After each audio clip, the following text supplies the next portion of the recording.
আসসালামু আলাইকুম।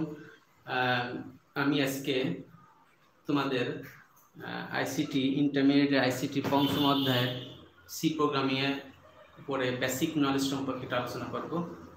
তো এইটা সি প্রোগ্রামটা পঞ্চম অধ্যায়ের জন্য আইসিটি বইয়ের জন্য একটু কঠিন। আমরা একদম বেসিক থেকে শুরু করব, পঞ্চম অধ্যায়ের একদম শুরু থেকেই। তো আশা করি তোমরা প্রতিটা ক্লাসে অ্যাটেন্ড করবে। আশা করি বোর্ড স্পষ্ট বোর্ড দেখা যাচ্ছে। তো আশা করি তোমরা প্রতিটা ক্লাসে অ্যাটেন্ড করবে। শনি সোম বুধ 3টা করে, আর রবি মঙ্গল বৃহস্পতি তৃতীয় অধ্যায় শুরু করব। তো প্রতিদিন যেটা সি প্রোগ্রাম, আসলে এই সি প্রোগ্রামটা এটা প্রোগ্রামিং ল্যাঙ্গুয়েজ, যেটা কেস সেনসিটিভ ল্যাঙ্গুয়েজ।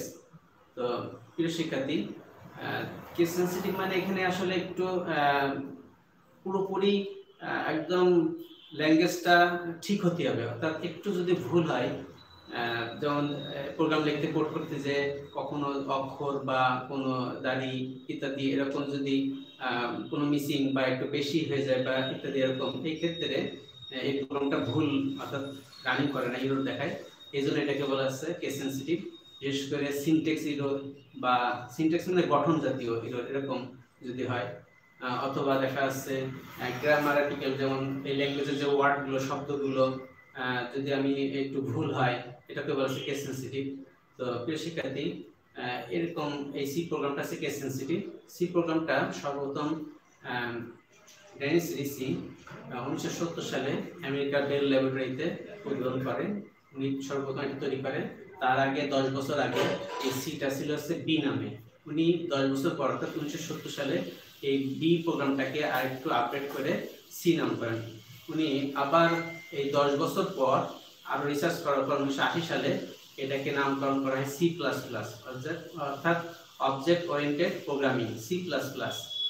অর্থাৎ এখানে কিছু বৈশিষ্ট্য অ্যাড করা হয়েছে সি এর পরে, তখন এটাকে সি প্লাস প্লাস করা হয়েছে এবং তখন নাম করা হয়েছে অবজেক্ট ওরিয়েন্টেড প্রোগ্রামিং।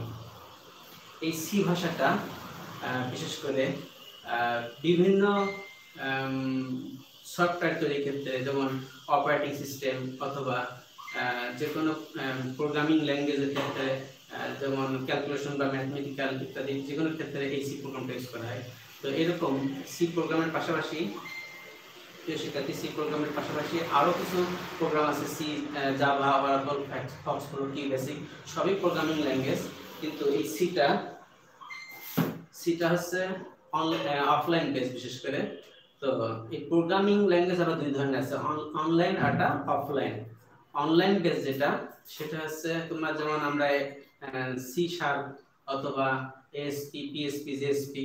আর অফলাইন বেস আছে সি, যেমন Java, Oracle, FoxPro, QBasic, Fortran, কোবাল, পাইথন ইত্যাদি এরকম। এগুলো সব প্রোগ্রামিং ল্যাঙ্গুয়েজ। তার ভিতরে এই সিটা আছে মাদার ল্যাঙ্গুয়েজের সাথে তুলনা করা হয়।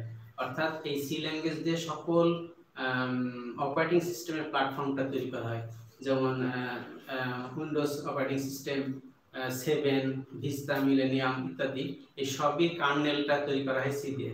এজন্য সিটাকে মাদার ল্যাঙ্গুয়েজ বলা হয়। যেমন আমাদের বিভিন্ন ল্যাঙ্গুয়েজ আছে, বাংলা, ইংলিশ, উর্দু, ফার্সি, বিভিন্ন ল্যাঙ্গুয়েজ। তার ভিতরে আমাদের মাদার ল্যাঙ্গুয়েজটা আছে বাংলা। তো ঠিক এরকম C, C plus plus, Java, Oracle, FoxPro, QBasic, Fortran, এইগুলোর ভিতরে মাদার ল্যাঙ্গুয়েজটা আছে সিটাকে বলা হয়। কারণ এই সিটা দিয়ে হার্ডওয়্যার ইন্টারফেস, অর্থাৎ যেমন আমাদের অপারেটিং সিস্টেম উইন্ডোজ 7 বা 10 যেটা আমরা ইউজ করি না কেন, এটা কিন্তু হার্ডওয়্যারকে নিয়ন্ত্রণ করে। তোমার দেখা যাচ্ছে তোমার বাজার থেকে তুমি যখন কম্পিউটার কেনো, কিবোর্ড, মাউস, প্রিন্টার, সিপিইউ ইত্যাদি, তখন কিন্তু এটা অ্যাক্টিভ থাকে না। তখন এটাকে অ্যাক্টিভ করতে গেলে বা রানিং করতে গেলে তখন আমরা একটা অপারেটিং সিস্টেম ইনস্টল করি, যেমন উইন্ডোজ। তাহলে উইন্ডোজটা কি হলো, এই উইন্ডোজটাই তৈরি হয়েছে সি দিয়ে, মেন প্ল্যাটফর্মটা, কার্নেলটা যেটা। যেমন একটা কোষের কেন্দ্র কি, নিউক্লিয়াসটা হচ্ছে কেন্দ্র। ঠিক সি প্রোগ্রামের কার্নেল বা কেন্দ্র যেটা নিউক্লিয়াসের তুলনা করা আছে, যেটা সি দিয়ে তৈরি করা হয়। তাহলে এই অপারেটিং সিস্টেমটা কি হয়, সকল কম্পিউটারের যে অন্যান্য যে হার্ডওয়্যারগুলো আছে, মাউস, কিবোর্ড, মাউস, প্রিন্টার, এগুলোকে সে অপারেট করে, অপারেটিং সিস্টেম অর্থাৎ এগুলোকে পরিচালনা করে, তার মানে হার্ডওয়্যারকে ইন্টারফেস করে। এই জন্য সিটাকে বলা হচ্ছে হাই লেভেল মাদার ল্যাঙ্গুয়েজ। প্রিয় শিক্ষার্থী, এই ল্যাঙ্গুয়েজ ব্যাপারটা একটু বলি। ল্যাঙ্গুয়েজ 3 ধরনের। High level, mid level, low level. এই সি প্রোগ্রামটা হচ্ছে হাই লেভেল ল্যাঙ্গুয়েজের সাথে তুলনা করা হয়। অর্থাৎ মানুষের ভাষাটাকে বলা হয় হাই ল্যাঙ্গুয়েজ, আর যন্ত্র বা মেশিন যেটা কম্পিউটার ভাষা, ডিজিটাল বাইনারি, এটাকে বলা হচ্ছে লো লেভেল ভাষা। আর এই হাই লেভেল আর লো লেভেল মাঝখানে একটা দোভাষী হিসেবে কম্পাইলার বা ট্রান্সলেটর প্রোগ্রাম আছে, যেটাকে বলা হয় মিড লেভেল বা লো লেভেল ভিতরে পড়ে। যেমন আমরা সি প্রোগ্রামে, আমরা সিটা কিন্তু মানুষের ভাষায় ইউজ করা হয়। সিতে যে আমরা কোডগুলো লিখবো সেগুলো কিন্তু আমাদের ইংলিশ ভাষারই অক্ষরগুলো ইউজ করব, নিশ্চয়ই এখানে বাইনারি বা অন্য কিছু ইউজ করব না।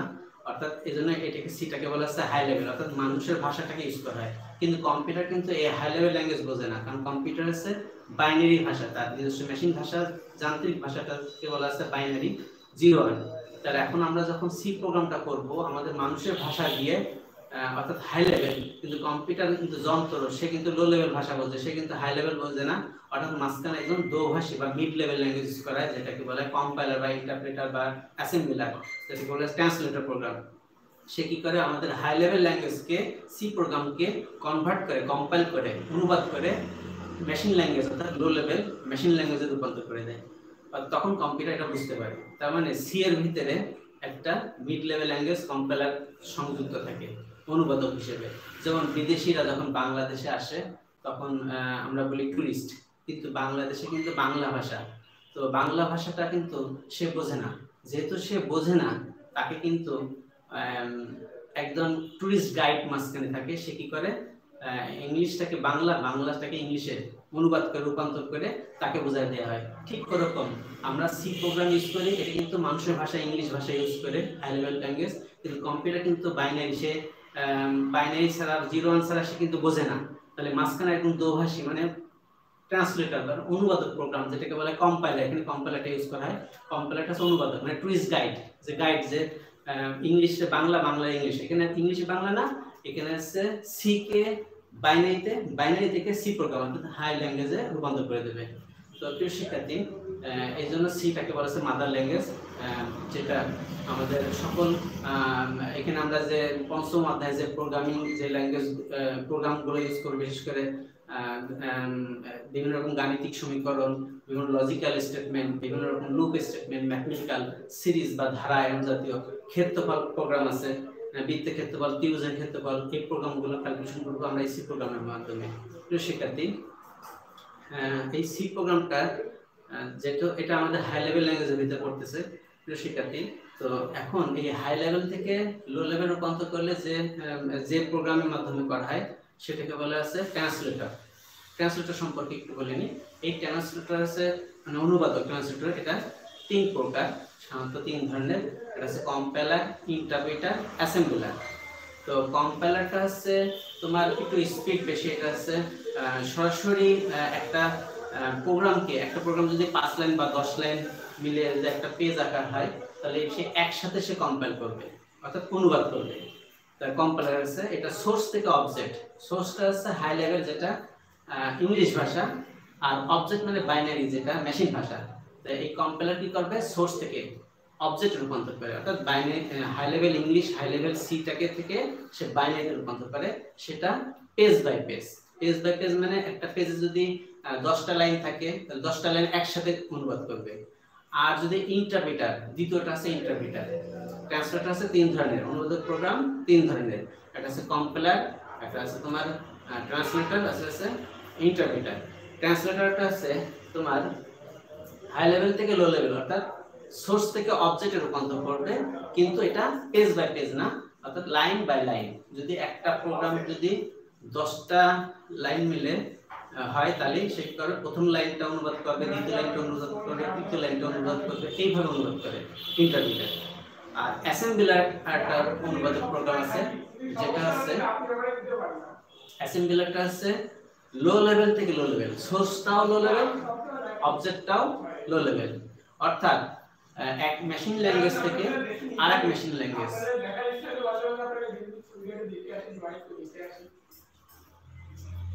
এই ক্লাস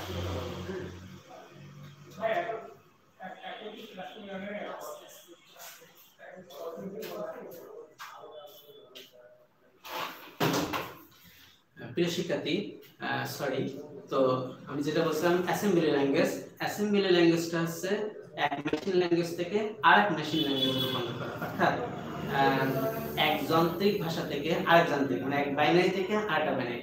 তার মানে সোর্সটাও বাইনারি যান্ত্রিক, আর অবজেক্টটা যেটা রূপান্তর করবে সেটাও বাইনারি বা যেটা বলে লো লেভেল।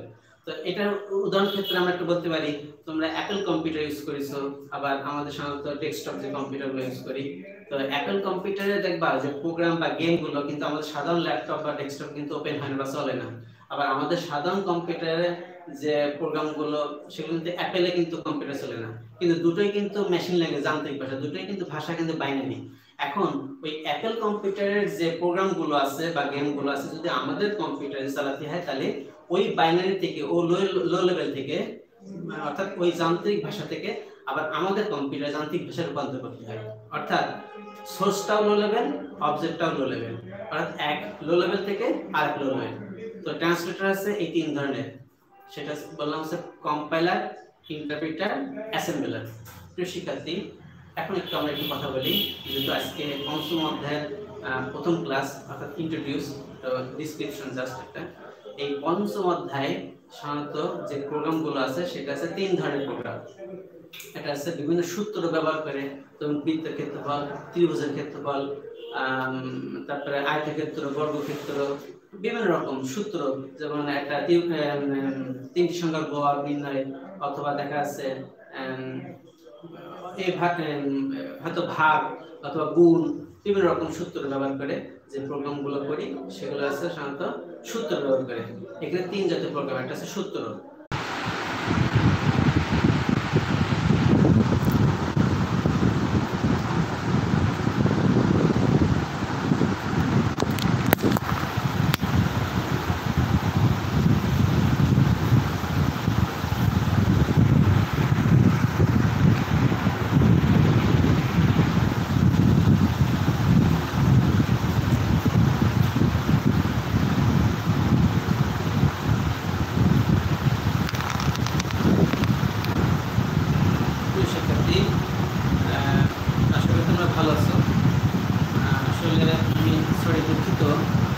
বিদ্যুৎ ছিল না, যার ফলে লাইটটা মাঝখানে হ্যাং বা স্টপ করছে। তো আশা করি আবার শুরু করি। তো এখন অনেক সময় আছে যে এটা কলেজের শিডিউল টাইম না, এটা আমি পরবর্তী আরও লেন্থি করতে টাইম বাড়াতে পারবো। তো আশা করি আমরা যেটা লাস্ট কথা বলছিলাম,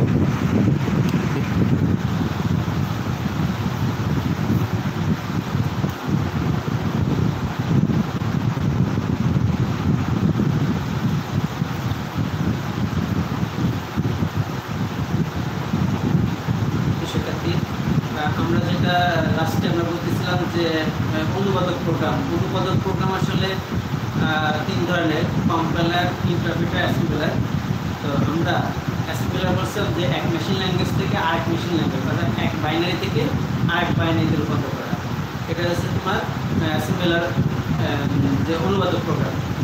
শিক্ষার্থী, একটু একটা কথা বলে রাখি, সেটা হচ্ছে যদি এরকম হঠাৎ করে যদি ক্লাস নিতে যায় বন্ধ হয়ে যায়, তোমরা একটু অপেক্ষা করবা, অথবা একটু কারণ বিদ্যুতের বন্ধের কারণে এই সমস্যা, ইদানিং গরম পড়েছে, বিদ্যুৎ প্রায় মাঝে মাঝে যাচ্ছে। তো এরকম যদি সমস্যা তোমরা একটু ধৈর্য ধরে অপেক্ষা করবে। তো আমরা যেটা বলতেছিলাম পঞ্চম অধ্যায়ের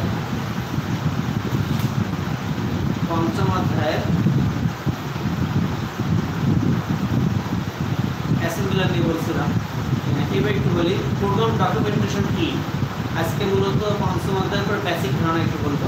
প্রোগ্রাম ডকুমেন্টেশন, ভুল সংশোধনের পর প্রোগ্রাম সঠিকভাবে কাজ করলে তাকে রান প্রোগ্রাম বলা হয়, এবং এই প্রোগ্রামকে ভবিষ্যতে রক্ষণাবেক্ষণের জন্য লিপিবদ্ধ করতে হয়। এই লিপিবদ্ধকরণকে বলা হয় ডকুমেন্টেশন। যেমন তুমি এই যে আমরা ইউটিউবে বা ফেসবুকে লাইভ ভিডিও নিই, করার পর ওইটা আবার ভিডিওটা পরবর্তী টাইমে কিন্তু আবার আপলোড করে রাখি, সেভ করে রাখি, এটা একটা ডকুমেন্ট, এটা হচ্ছে ভিডিও ডকুমেন্ট।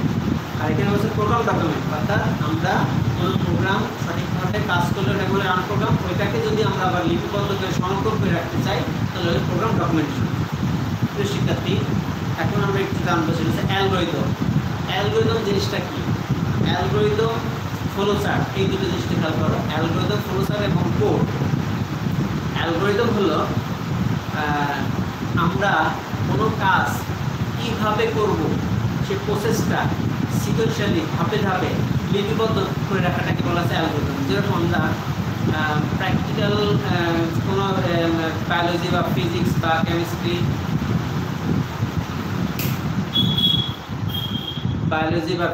কেমিস্ট্রির ক্ষেত্রে আমরা যে প্র্যাকটিক্যালগুলো করি, সেই প্র্যাকটিক্যালে দেখা যাচ্ছে আমরা অনেক সময় দেখা যাচ্ছে এটা উপরে শিরোনাম লিখি, টাইটেল, প্র্যাকটিক্যাল এক্সপেরিমেন্টের নাম, তারপরে বিষয় বলি, কি বিষয়ে প্র্যাকটিক্যাল করব, তারপরে হার্ডওয়্যার বা প্রয়োজনীয় যন্ত্রপাতি লিখি, তারপরে একটা পয়েন্ট থাকে আছে কার্য পদ্ধতি বা কার্যপ্রণালী, অর্থাৎ তুমি ওই এক্সপেরিমেন্টটা কিভাবে তুমি করবা সেটা লিপিবদ্ধ করে রাখা। আর এইটা কিন্তু নিজের ভাষায় লেখা হয়, যে স্যার করেন এরকম না, আমরা করি। এক নাম্বার যে আমরা লবণ মিশাই, লবণ মিশানোর পর আমরা যে দ্রবণটা পেলাম বা যে প্রোডাক্টটা পেলাম, এর সাথে আমরা এই কেমিক্যাল মিক্স করি, মিক্স করার পরে এটা পেলাম, ওটার পরে এটা করি, এটা কিন্তু নিজের ভাষায় লেখা হয় ওই এক্সপেরিমেন্টের যে কার্যপ্রণালীটা। এখানে অ্যালগরিদম হচ্ছে এরকমই, যে আমি একটা প্রোগ্রাম করতে গেলে আমি কিভাবে করব সেটা ধাপে ধাপে লিপিবদ্ধ রচনা করে রাখাটা হচ্ছে অ্যালগরিদম। যেমন যদি আমি দুটি সংখ্যার যোগফল নির্ণয় করার জন্য যদি একটা প্রোগ্রাম করি, তার জন্য অ্যালগরিদমটা কেমন হবে, তাহলে আমরা প্রথমে 1 নাম্বার লিখবো, শুরু করি। 2 নাম্বার, যেহেতু দুটো সংখ্যার যোগ এ আর বি, তাহলে এ আর বি এর মান ইনপুট করি। 3 নাম্বার, যেহেতু দুটো মান ইনপুট করেছি, পেয়েছি মানটা, 3 নাম্বারে আছে ধাপ 3 নাম্বার লিখলাম, এ বি এর মান যোগ করি। এবার যেহেতু যোগ করেছি তাহলে আমরা ফলাফল পাবো, তাহলে 4 নাম্বার পয়েন্টে এসে লিখবো যে ফলাফল পেলাম সেটা প্রকাশ করি। তবে ফলাফল পাওয়া গেছে, প্রোগ্রামটা শেষ। 5 নাম্বার পয়েন্টে লিখলাম শেষ করি, যে 1 নাম্বার শুরু করি, 2 নাম্বার এ বি এর মান ইনপুট করি, 3 নাম্বার এ বি এর মান যোগ করি, 4 নাম্বারে লিখলাম যোগফল মানটাকে প্রকাশ করি, ফলাফল প্রকাশ করি, 5 নাম্বারে শেষ করি। তো এই যে এই কথাটা লিখে রাখা ধাপে ধাপে 1 নাম্বার, 2 নাম্বার, 3 নাম্বার, এটাকে বলতেছি অ্যালগরিদম। আশা করি তোমরা বুঝতে পারছো অ্যালগরিদম জিনিসটা কি। এবার ফ্লো চার্ট। ফ্লো চার্টটা হলো আমরা অ্যালগরিদমটা, একটা প্রোগ্রাম তৈরি করার আগে যে অ্যালগরিদমটা লিখলাম, যে ধাপে ধাপে কিভাবে কার্যপ্রণালীটা লিখলাম, এইটাকে যদি আমি না লিখে চিত্রের সাহায্যে, অর্থাৎ চিত্রের সাহায্যে যদি আমরা প্রদর্শন করি, চিত্রে, যেমন আশা করি তোমরা এখানে দেখতে পাবা, বই দেখো, এখানে একটা চিত্র আছে।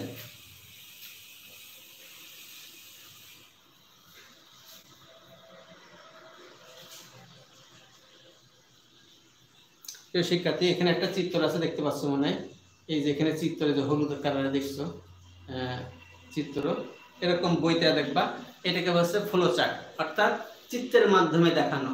যে চিত্রটা দেখাচ্ছে, যে চিত্রটা নির্দেশ করতেছে যে এইভাবে চিত্র নির্দেশ আছে যে এটা পরে এটা করতে হবে, এটা পরে এটা, চিত্রের মাধ্যমে, অঙ্কনের মাধ্যমে, মানে আঁকায় যে দেখানো, এটাকে বলতেছে আমরা ফ্লো চার্ট। তো এই ফ্লো চার্টটা আছে চিত্ররূপ। একটা প্রোগ্রাম কোড করার আগে প্রথম ধাপটা আছে অ্যালগরিদম, দ্বিতীয় ধাপটা হচ্ছে ফ্লো চার্ট, ওই অ্যালগরিদম উপর ভিত্তি করে চিত্রের মাধ্যমে দেখানো। তৃতীয় ধাপটা হচ্ছে সরাসরি কম্পিউটার প্রোগ্রাম ওপেন করে কোড লেখা, অর্থাৎ প্রোগ্রাম তৈরি করা। তাহলে 3টে ধাপে কিন্তু একটা প্রোগ্রাম তৈরি করা হয়। প্রথমে আছে অ্যালগরিদম তৈরি করা হয়, যেটা নিয়ে কাজ করব। দ্বিতীয় আছে ফ্লো চার্ট অঙ্কন করা হয়। 3 নাম্বার আছে ওই ফ্লো চার্ট দেখে কোড করা হয়। আমি যদি এইভাবে বলি তাহলে বুঝতে অসুবিধা হবে। যেমন রাজমিস্ত্রিরা যখন বাড়ি করে, তখন দেখবা রাজমিস্ত্রিরা কিন্তু ওরা কিন্তু বেশি শিক্ষিত না, কিন্তু যারা বিল্ডিং এর ডিজাইন করে সে কিন্তু রাজমিস্ত্রি করে না, করে হচ্ছে সিভিল ইঞ্জিনিয়ার। উনি কিন্তু শিক্ষিত মানুষ, উনি কিন্তু ডিজাইন করে, অর্থাৎ ফ্লো চার্ট করে। তাহলে বাড়িটা কেমন হবে দেখতে, রুমের সাইজ, বাথরুম, বারান্দা কোন জায়গায় হবে, এটা কিন্তু রাজমিস্ত্রি করে না, করে কিন্তু বাড়ি তৈরি করার আগে কি করে সিভিল ইঞ্জিনিয়াররা ওই ফ্লো চার্ট অঙ্কন করে, অর্থাৎ ডিজাইন তৈরি করে। আর রাজমিস্ত্রিরা ওই ডিজাইন দেখে, যেহেতু তারা শিক্ষিত না, ওই ডিজাইন দেখে কিন্তু কোড করে, প্রোগ্রাম তৈরি করে, অর্থাৎ ইটের পর ইট, অর্থাৎ ইটগুলো গেঁথে প্রোগ্রামটা তৈরি করে। আশা করি বুঝতে পারছো। তো এই ফ্লো চার্ট আর প্রোগ্রামের কোড, অর্থাৎ বাড়ির ডিজাইন আর বাড়ি তৈরি করা, কোড করা আর বাড়ি তৈরি করা, এর আগে কিন্তু একটা অপশন আছে অ্যানালাইজ, যেটাকে আমি এখানে বলছি অ্যালগরিদম। এটা কিন্তু সিভিল ইঞ্জিনিয়াররা করে, মাটি সয়েল টেস্ট করে, কয়তলা হবে, কয়টা রুম হবে, কত স্কয়ার ফিট, কত ইট লাগবে, রং লাগবে, বালি লাগবে, ইট লাগবে ইত্যাদি বিচার বিশ্লেষণ করে সে কিন্তু ধাপে ধাপে লিখে রাখে। এটাকে বলছে অ্যালগরিদম। অর্থাৎ সে কিন্তু আগে অ্যানালাইজ পার্টটা তৈরি করে, অ্যালগরিদমটা তৈরি করে, অ্যালগরিদমের উপর ভিত্তি করে সিভিল ইঞ্জিনিয়ার কি করে, ডিজাইনটা তৈরি করে, অর্থাৎ ফ্লো চার্ট তৈরি করে। আর এই ফ্লো চার্ট দেখে রাজমিস্ত্রিরা বাড়ি তৈরি করে, অর্থাৎ কোড করে। আশা করি তোমরা বুঝতে পেরেছো অ্যালগরিদম, ফ্লো চার্ট, কোড। কোডের সংজ্ঞাটা হচ্ছে যেটা হচ্ছে কম্পিউটার বোধগম্য কিছু সাংকেতিক চিহ্ন বা ভাষা বা ব্যবহার করে যে প্রোগ্রামটা তৈরি করা হয় তাই হচ্ছে কোড। মানে কম্পিউটার বোধগম্য ভাষা ব্যবহার করে যে প্রোগ্রামটা লেখা হয় তাই হচ্ছে কোড। তো প্রিয় শিক্ষার্থী, আশা করি অ্যালগরিদম, ফ্লো চার্ট, কোড সম্পর্কে তোমরা বুঝতে পেরেছো। এবার আমরা একটু দেখব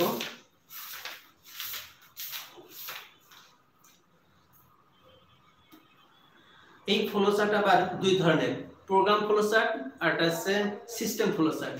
প্রোগ্রাম ফ্লো চার্ট আর একটা system flow chart. Program flow চার্টটা আছে যেটা আমরা যে অ্যাপ্লিকেন্ট ইউজার যে প্রোগ্রামগুলো তৈরি করে, যেমন আমি বৃত্তের ক্ষেত্রফল, ত্রিভুজের ক্ষেত্রফল, ফাইনাইট ডিগ্রি, তাপমাত্রা, এগুলো নির্ণয়ের জন্য যে ফ্লো চার্টটা তৈরি করব সেটাকে বলা আছে প্রোগ্রাম ফ্লো চার্ট। আর এর আগে আমি শুরুতে ক্লাসের শুরুতে বলেছিলাম যে সি প্রোগ্রামটা অপারেটিং সিস্টেম যে উইন্ডোজ তৈরি করার ক্ষেত্রে কাজ করা হয়, সি প্রোগ্রামটা ব্যবহার করা হয়। তো এই উইন্ডোজ যাতে অপারেটিং সিস্টেম যাতে প্রোগ্রাম তৈরি করার জন্য যে ডিজাইনটা অস্তিত্ব অঙ্কন করা হয় তাকে বলে সিস্টেম ফ্লো চার্ট। তাহলে প্রোগ্রাম ফ্লো চার্ট আছে আমরা সাধারণত ইউজার প্রোগ্রামাররা যে প্রোগ্রামগুলো ইউজ করি, অ্যাপ্লিকেশন প্রোগ্রামগুলো ইউজ করি, এর জন্য যে চিত্র অঙ্কন করব তাকে বলে প্রোগ্রাম ফ্লো চার্ট। আর operating system Windows XP, millennium, Vista, এগুলো 7 এগুলো তৈরি করার জন্য যে প্রোগ্রাম তৈরি করার জন্য যে চিত্র অঙ্কন করা হবে তাকে বলে সিস্টেম ফ্লো চার্ট। প্রিয় শিক্ষার্থী, সুডো কোড আমরা এর আগে জানছিলাম কোড জিনিসটা, কোডটা আছে। এবার আমরা জানবো হচ্ছে সুডো কোড। সুডো কোড হচ্ছে সুডো মানে ছন্দ বা সঠিক না রাফ প্রোগ্রামের ধারণ বা কার্যাবলী তুলে ধরার জন্য কিছু সংখ্যক নির্দেশ বা স্টেটমেন্টের সমন্বয়কে সুডো কোড বলা হয়। সুডো কোড মানে ছন্দ কোড বা সুডো কোড, যেটা আমরা ফাইনাল কোড তৈরি করার আগে রাফ খসড়া যেটা যে কোডটা লেখা হয় বা প্রোগ্রামটা তৈরি করা হয় তাকে বলে সুডো কোড। এই সুডো কোড থেকে তারপর ফাইনাল কোডে রূপান্তর করা হয়, ভুল ত্রুটি বাদ দিয়ে সঠিকটা হচ্ছে ফাইনাল কোড। ডিবাগিং, ডিবাগিং জিনিসটা হচ্ছে ডিবাগ, বাগ। একটু আমরা একটু বাগ সম্পর্কে একটু জানি। বাগ মানে ত্রুটি, বাগ মানে ত্রুটি। আমাদের প্রোগ্রাম তৈরি করতে গেলে বিভিন্ন ত্রুটি আসতে পারে, সেই ত্রুটিগুলো কে বলতেছি বাগ। আর ওই ত্রুটি নির্ণয়টা বলা আছে ডিবাগিং। তো প্রোগ্রাম তৈরি করার সময় যে আমরা সি প্রোগ্রাম যে করব ইংলিশ ভাষা ব্যবহার করে, এই করতে যে অনেক সময় দেখা যাচ্ছে ভুল হতে পারে। এই ভুলটা তিন ধরনের, একটা হচ্ছে সিনট্যাক্স এরর, একটা রান টাইম এরর, আর একটা হচ্ছে ডাটা এরর। তো এই তিন ধরনের ভুল, এই তিন ধরনের ভুলটা নির্ণয় করাটাকে বলা হচ্ছে ডিবাগিং। তো প্রোগ্রামে ভুল ত্রুটি খুঁজে বের করা এবং সংশোধন করাকে ডিবাগিং বলা হয়। অবজেক্ট ওরিয়েন্টেড প্রোগ্রামিং কি? এবার আমরা একটু জানবো অবজেক্ট ওরিয়েন্টেড প্রোগ্রামিং। একটি সমস্যাকে সমাধান করার জন্য যখন একটি অবজেক্ট তৈরি করা হয় যার মধ্যে সমস্যা সমাধানের যাবতীয় উপকরণ থাকে এবং ওই অবজেক্টের মাধ্যমে সমস্যা সমাধান করা যায়, তখন তাকে অবজেক্ট ওরিয়েন্টেড প্রোগ্রামিং বলে। আসলে এখানে তিনটা অবজেক্ট থাকে, একটা ইনহেরিটেন্স, আর একটা হচ্ছে পলিমরফিজম, আর হচ্ছে ইনক্যাপসুলেশন। এই তিনটে যখন একটা প্রোগ্রামের ভিতরে ঢুকাই দিয়ে যখন একটা অবজেক্ট মানে একটা প্রোগ্রাম তৈরি করা হবে, এটা হচ্ছে অবজেক্ট ওরিয়েন্টেড। যেমন সি প্লাস প্লাস কে অবজেক্ট ওরিয়েন্টেড বলা হয়, সি কে না। আমি এই আজকে ক্লাসের শুরু থেকে বলেছিলাম যে সিটা একটা মাদার ল্যাঙ্গুয়েজ, একটা প্রোগ্রামিং ল্যাঙ্গুয়েজ। 1970 সালে ডেনিস রিসি আমেরিকা বেল ল্যাবরেটরিতে তৈরি করেন। তারপরে 10 বছর পর 1980 সালে এটাকে আপডেট করে এটাকে সি প্লাস প্লাস, অর্থাৎ ওইটা ওই সির উপরে আরো তিনটে অবজেক্ট, তিনটে বৈশিষ্ট্য, নতুন বৈশিষ্ট্য ঢোকানোর পর সি প্লাস প্লাস।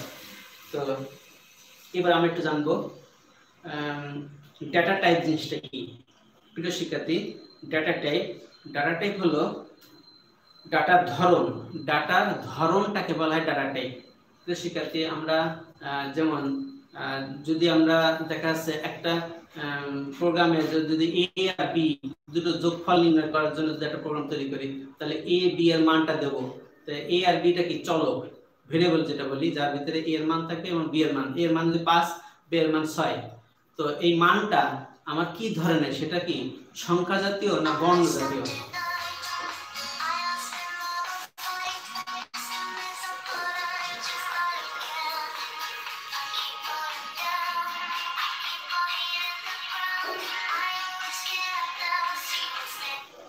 হ্যালো, আসসালাম। হ্যাঁ বলেন, একটু আমি ক্লাসে আছি, লাইভে।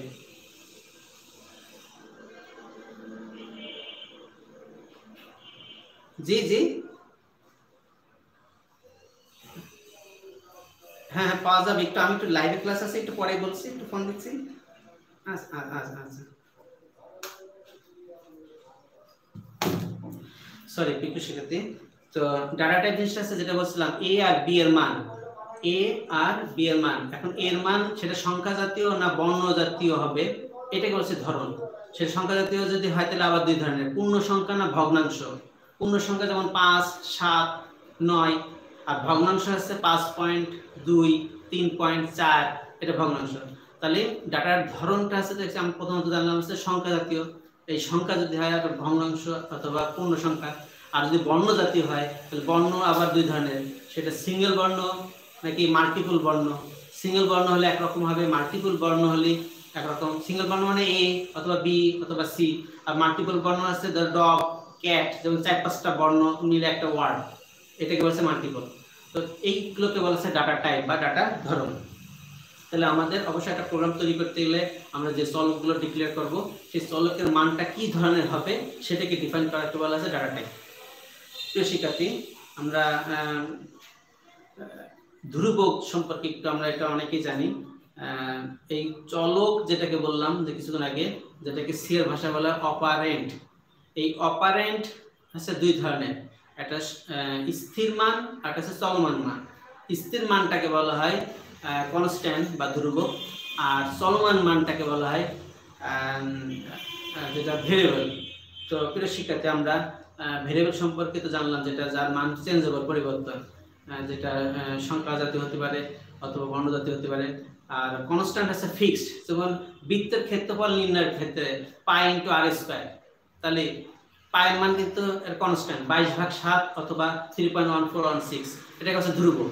যদি আমি বলি তিনটি সংখ্যার গড় নির্ণয়ের ক্ষেত্রে, তাহলে a plus B plus C ভাগ 3, এখানে a b আর c এই তিনটে আছে চলক, আর ভাগ যে 3, তিনটের মানটাকে যে গড় করা হবে, 3 দিয়ে ভাগ করা হবে, 3 ফিক্সড মান, এটা হচ্ছে ধ্রুবক। আশা করি অপারেন্ট সম্পর্কে ক্লিয়ার।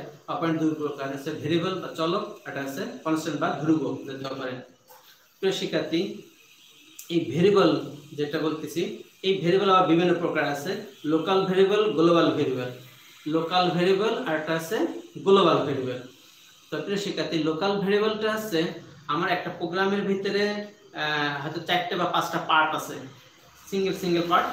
তা আমি সিঙ্গেল পার্টের ভিতরে সিঙ্গেল ভেরিয়েবল ডিক্লেয়ার যদি করি, ইন্ডিভিজুয়ালি আলাদা আলাদা, এটাকে হচ্ছে লোকাল ভেরিয়েবল।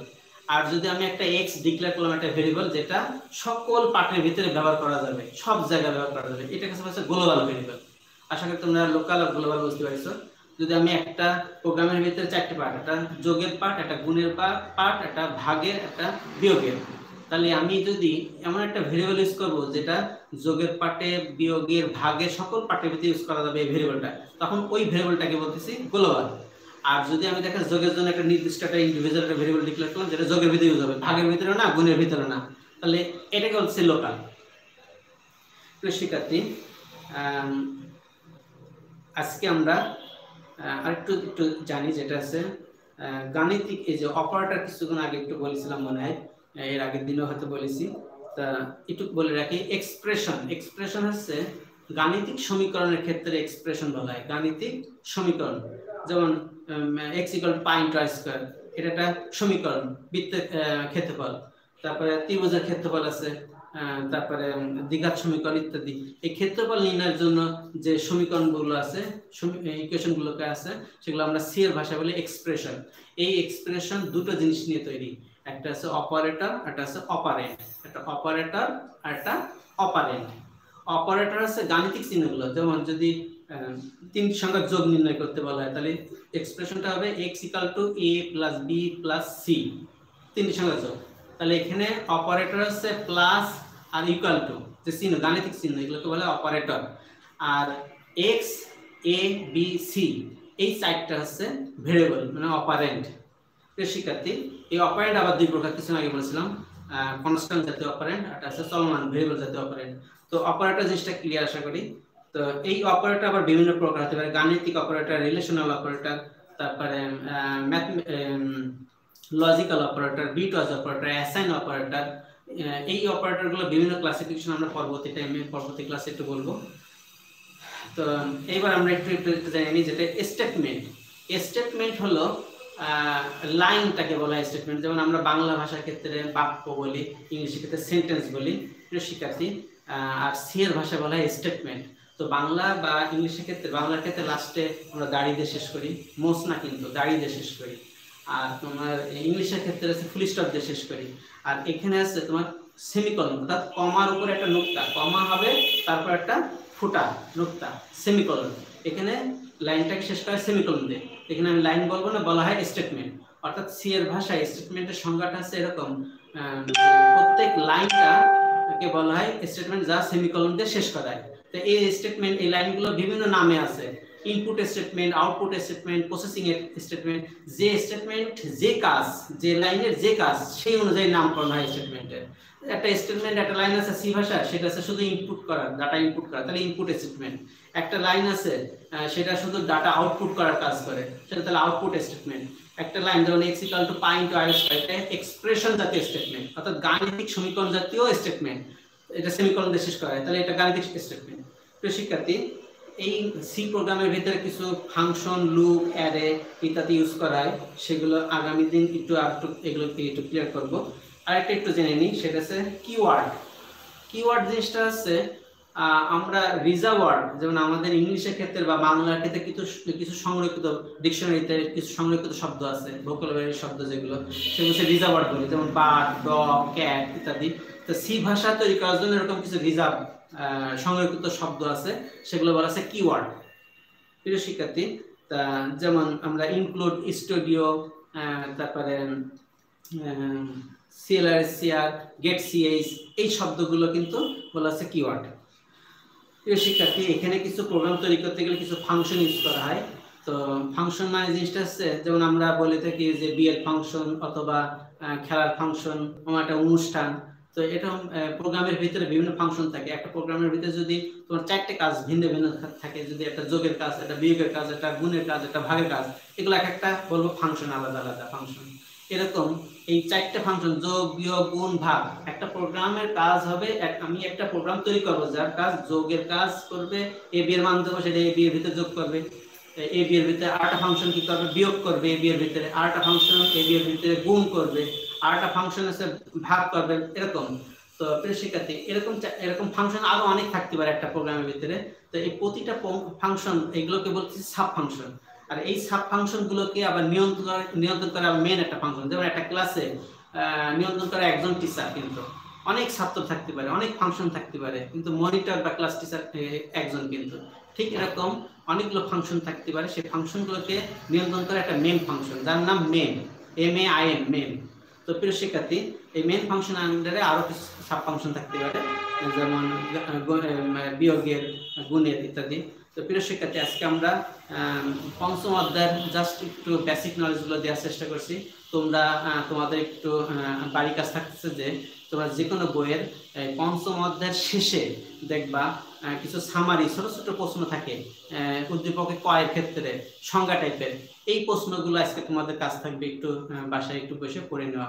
তো প্রিয় শিক্ষার্থী, আমরা আগামী ক্লাস পরশু দিন পাবো পঞ্চম অধ্যায়।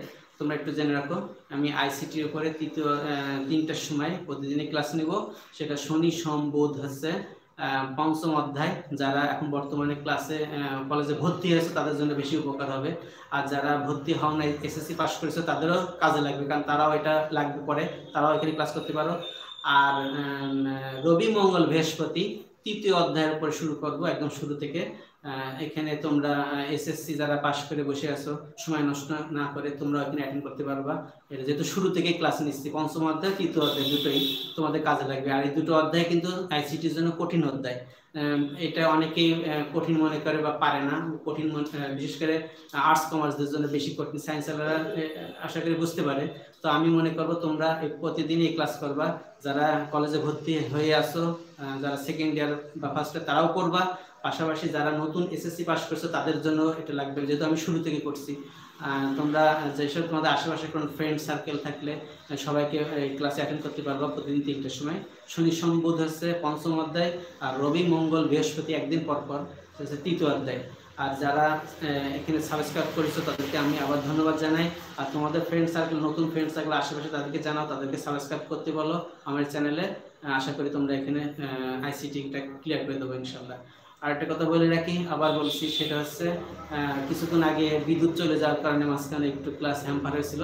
তো এরকম যদি কখনো নেক্সট ক্লাসে যদি হয়ে থাকে, তোমরা একটু খেয়াল করবা যে এটা হয়তো বিদ্যুৎ বা ইলেকট্রিক, যেহেতু এখানে গোলযোগ হওয়ার সম্ভাবনা থাকে, তখন একটু অপেক্ষা করবা, আবার 10 মিনিট বা 5 মিনিট পরে আবার একটু দেখবা, লাইভে আসবা, দেখবা, দেখতে পাবা ইনশাল্লাহ। তো আশা করি তোমরা ভালো আছো, ভালো করে পড়াশোনা করো, নিজেদেরকে সেফ রাখার চেষ্টা করো, যেহেতু করোনা আশেপাশে অনেক বেড়ে গেছে। নিজেদের সেভ করে চলো, বাইরে বেশি যেও না, মাস্ক পরবা, নিয়মিত হাত ধোবা, আর বাসায় থাকলে পড়াশোনা করো, সময় কাটানো না, বেশি একটা নষ্ট না করে অন্তত একটু পড়তে থাকো। তো আজকে এই পর্যন্ত, আল্লাহ হাফেজ, আসসালামু আলাইকুম।